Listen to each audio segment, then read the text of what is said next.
The Honda CR-V infotainment system, present in models from 2017 onwards, sometimes experiences issues like black screens or freezing. Resetting can solve these problems. There are three main types of resets. A simple reboot clears temporary memory, fixing minor glitches. A hard reset forces a full system restart for black screens. A factory reset erases all user data, restoring the system to its default state. Always back up your data before performing any reset and avoid resetting while driving, as it can affect safety features.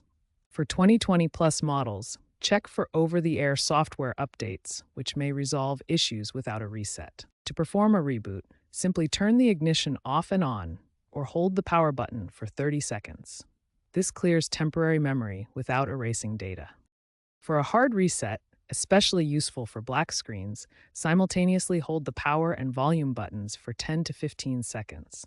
This forces a full system restart. A factory reset can be done through Settings, System, Factory Data Reset.